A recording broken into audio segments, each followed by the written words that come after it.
Hi dear ones, I hope you're all well and had a lovely weekend. I'm on leave this week, but I'm still fully committed to you and to spreading the light and the love and to supporting your self-love, your self-respect and your self-knowledge. I hope this is all helping. And we're following on from last week. Last week we concentrated on the base or the root chakra, and now we're going to look at the second chakra, which is the sacral chakra. So we learned last week that during the time of conception until the age of 7, we started to understand what fear actually is, okay? Because we were taught to fear through the traumas and abuses that we experienced at that age. We also started understanding where that fear came from, and that it was learned from the disapproval of the adults around us, but mostly because our most fundamental survival instinct was threatened. From being in a warm and cozy womb, having all of our fundamental needs met, we were then ripped out of our safety cocoon and thrust into a harsh world of loud noise, light, and having to deal with hunger and pain, and not meeting the approval of the adults around us, and also a sense that our very survival was at stake. We also may have found that the basic right to be here and have was completely negated.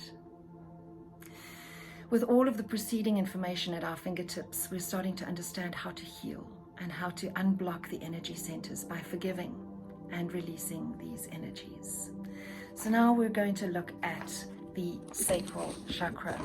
So the sacral chakra, let's look at its profile first. We're in a very relaxed environment today because I felt like the sun has finally come out and I needed to share that with you. So when we look at the sacral chakra, the element is water, bearing in mind that the base chakra was earth. That's right. Ruling planet is Pluto and the moon.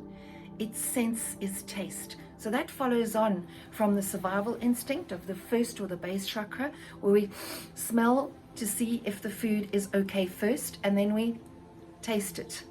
And normally, if it smells okay and it tastes okay, then normally we're good to go. But it just shows you how that is developed. So now we're looking at from the age of 7 to the age of 14. Take yourselves back into that time and remember what you were doing in your life. What happened? You would have started school. You would have been pretty much from primary school all the way through until the start of secondary school. Think about that and think about those things that happened in your life. What was going on in that time of your life? The astrological sign for the sacral chakra is Cancer and Scorpio, and the music is the harp. Food that will assist you in your healing practices, and we'll come to what colors they are. I think you'll get it after I've chatted about this as well. Melon, mango, strawberries, passion fruit, granadillas, oranges, coconut, honey, nuts, almonds, walnuts, spices and herbs, cinnamon, vanilla, sweet paprika, sesame seeds, caraway seeds.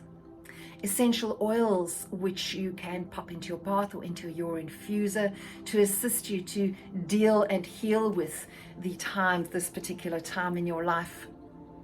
Melissa, orange, mandarin, neroli, tangerine. All of the citrus fruits. Is the color starting to come through to you? Crystals include coral, carnelian. There's some lovely carnelian over there. Carnelian does come in a more orange color as well. Garnet, moonstone, just not during full moon, please, because that is going to make you very emotional, and tiger's eye. The purpose of the second or the sacral chakra is movement and connection with the outside world. Okay, so it's getting into moving yourself around and how you interact physically with the outside world. Life lesson for this chakra is uncovering the motivations that influence our choices based on our conditioning. So for the first 7 years of our life, we had this conditioning, okay? And now we uncover. So it's all about that questioning, but it also comes into our teenagehood, doesn't it? where we questioned and we pushed back. So all of the things that we were okay with up until the age of 7 that we were told by our parents, we believe is true, and those things were our foundation. And then we start uncovering what our conditioning actually says to us. So that's very often where you find that teenagers do push back in the later part of this particular chakra, and then we'll go into the next one next week. But when we look at this, we need to, the life lesson here is uncovering motivations influencing our choices based on conditioning. Interpret it the way you need to. Its location, its color is orange. And I asked you if you realized all of this with the color of the crystals, with the essential oils that are coming through, the food that is coming through, and everything. We are all looking at orange. So we started off with red, we're now going into orange. I will not ask you what the next color is next week, but I think you will have an idea already. Its location is in the sacral plexus, just below the navel, in the lower abdomen. Okay, so the previous one was at the base of the spine. Now this one is a little bit higher. We are moving up the body, up the spine, if you remember from our very first one that introduced the chakras to you. Its endocrine gland is the ovaries and testes. So that gives you an understanding as well as to what its basic right is. So its identity is the emotions. Okay, this is all about our feels. Its orientation is self-gratification or pleasure. This is the pleasure center of your life. And it's not, there's no coincidence here with regards to where it actually is located as well. For a woman, it is located pretty much in the womb. Its counterforce is guilt, feeling guilty about our pleasure, okay? And our basic right is to feel and have pleasure. The other one was to be and to have.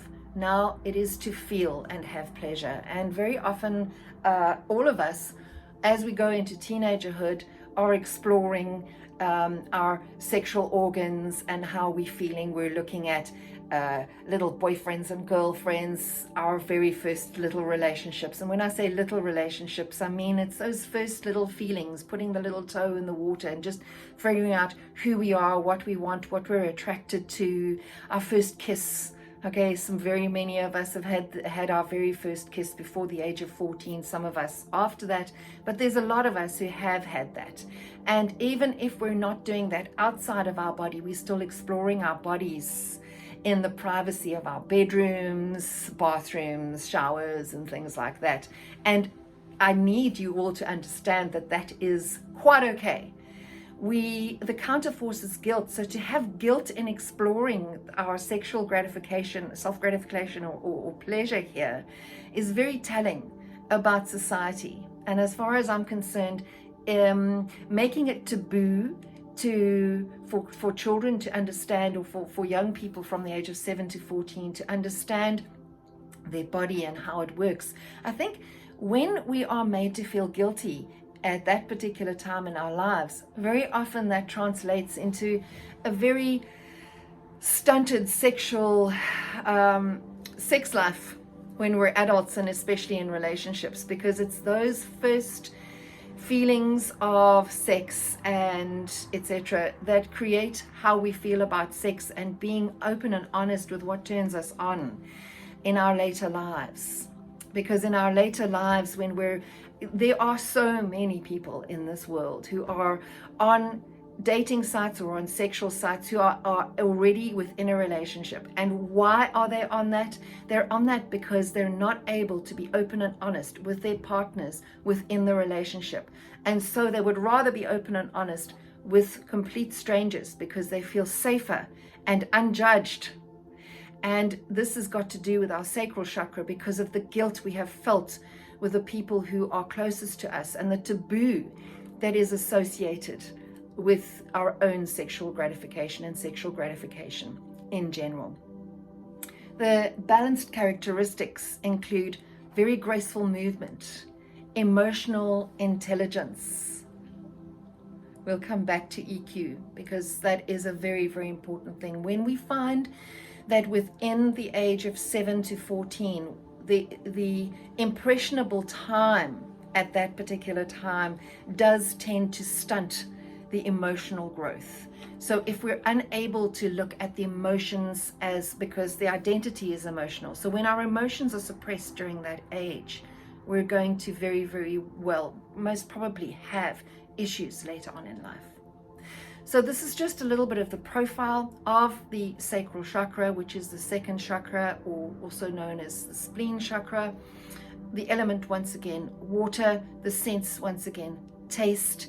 Its purpose is movement and connection with the outside world. Its color is orange. It's about uncovering motives that influence our choices based on our condition. Its identity is emotional. The endocrine gland is ovaries and testes.